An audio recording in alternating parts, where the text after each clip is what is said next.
Hi there, everybody. Jennifer Angel. Okay, so I'm going to cover right now what's going on next week. It's a very exciting week, and also March is an amazing month, a real game changer.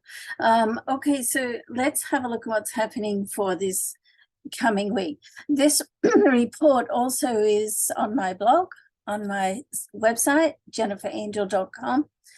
So you can, read it there, watch the video, and also don't forget to go ahead and on the horoscope page and have a look at your weekly report, which is published in Star Magazine. Thank you, Star Magazine.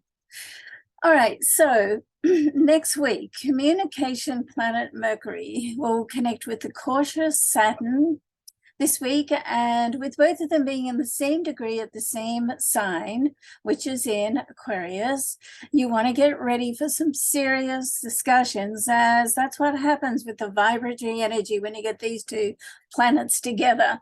Okay, because Mercury is the communication and Saturn puts a whole serious tone on things, but don't get too serious. Don't try not to get too overly serious, because after all, you don't want to be a killjoy for what's happening right now, but it's great just to get organized. And if it's about business, then discussions right now can take place that can be literally groundbreaking and game changing, and that's pretty well the going into March. That's pretty well the adjectives to describe March. Okay, so it's all sort of starting and kicking off this week. So it's exciting, but you also want to lay down solid foundations. And that's what I love about Saturn. Of course, I'm a Capricorn, so Saturn is my ruler. I've, had to get to a point of loving Saturn. Does get a bit of a bad break, but it's a little bit of a heavy taskmaster planet, but there's a lot of great things about Saturn as well, and we're going to see that over these next few weeks and March, and actually over the next few years. So more about more about that as we go on, and more about that in the March report as well. So you want to, what Saturn does help you do, it just helps you to steadily move forward. It's got that sort of steady movement and help you bring any project to life and to set action plans and to get organized. Now, when it's about love, then remember the energy is in Aquarius, and Aquarius is very accepting of others. So, it's a beautiful energy like that. I mean, there's not a lot of not a lot of judgments with Aquarius. So it really leads to be open to just stepping into something different. So in this sense, the creative Mercury energy coupled with Saturn, you can still have some fun, because Mercury is a little bit sort of mischievous, so you can still have some fun, enjoy the moment while you're sort of tuning into the more traditional essence of Saturn. And when we're talking about love and Saturn, then a couple of things can happen. You want to look at what's happened in the past, see whether you've got some love lessons to deal with. But if you can clear all that energy, then it does help to set like longevity and long-term plans. And I mean, sometimes we're looking for a fling, but a lot of the time, in our heart of hearts, most of us, I think, really are looking for that one that we want to just settle down and be cozy with. So the planetary interactive energy this week also just gives us permission to step out of our comfort zone and just to broaden our visions, to look at the, what the potential is in any sort of business or work project or any relationship, and to look at it with new eyes. And that's what you want to do. Don't try to get caught up in the pattern of, how things have been in the past. You want to sort of like, just sort of pretend you're putting on new sort of eyes or glasses and have a look. So many of you may be making love more permanent. So that's great news during this time.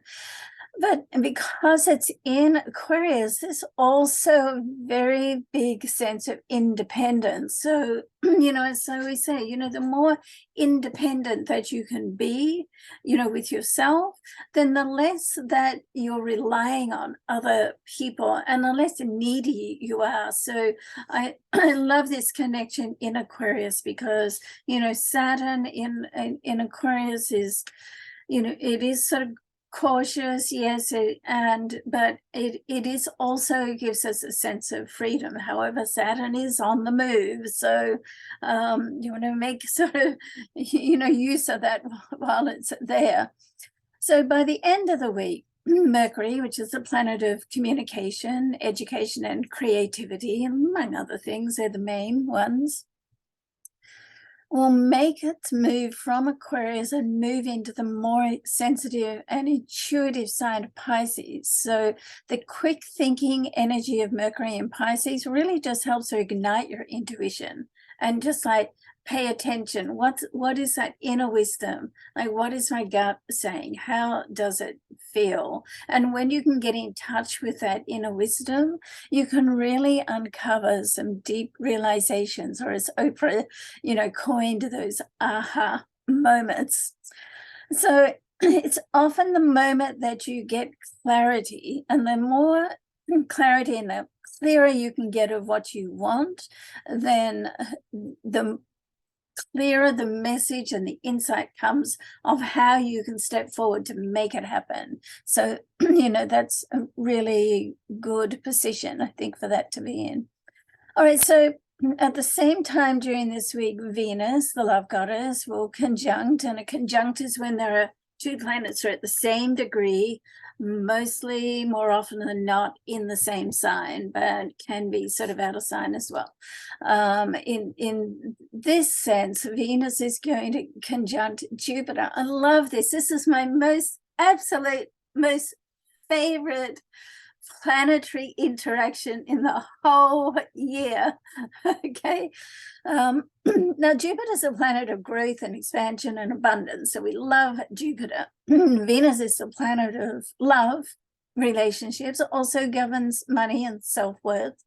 So, when you put both of these together, it's a very, very potent and powerful vibrational energy just to sort of connect with people, and not just any people, but to connect with the right people, the people, your people, the people that you feel are part of your tribe. And that's what the Jupiter energy does. So, this planetary interaction, along with the energy of the Mercury and Saturn, really makes it a very high vibrational energy for love, particularly this week. It can also indicate that if things have been a little bit rocky in your love life, trouble in paradise, as they say, then you have the opportunity just to talk it out, resolve it, let it go, and start afresh. Okay. And if you're looking for love, then do you want to use this time to just give some thought about your past love, like, what love lessons you've had, and just to embrace them, see whether there's a pattern of you attracting the same type of energy, the same type of person or situation into your life time and time again. If that's a yes, then, recognize why you're attracting that. I mean, I cover a lot of that work in my consultations. So, looking at your chart and, having just even one, session can really give you a lot of insight, between what comes up in the chart and my life coaching and my, intuitiveness. Then I get a lot of success with that, and it really, really helps just to sort of embrace it, sort it out, let it go, and then open up what's next. Okay. Now, early next week, Saturn will make his move from Aquarius into Pisces. Okay, this is like a huge move. There's a couple of huge moves happening in March. Pluto is going to make a move as well. well. So it's going to be very interesting. And, you know, particularly Saturn in Pisces, I mean, they're pretty well opposite energies, you know, because Saturn is likes to have everything sort of organized, and Pisces likes to go with the flow. So I've always been attracted to Pisces men. I think because I'm Capricorn, it sort of provides something that I don't have. And so then that's how the opposites attract. Okay. So in this case, they work very well together, but more about that next week. Okay, so I hope you enjoyed the report. Thank you for following me, and I know some of you have been following me for many years. I did lose a lot of my following because I think I just got a little burnt out with you know, the videos, having done like about 100 of them every month for about 10 years, but you know, I have made a commitment to be consistent, and I would love it if you could subscribe to my channel if you haven't already, and if you could share my work on the social networks. I'd be very appreciative of that. Thanks so much, and I look forward to seeing you again soon. Have a wonderful week. Bye for now.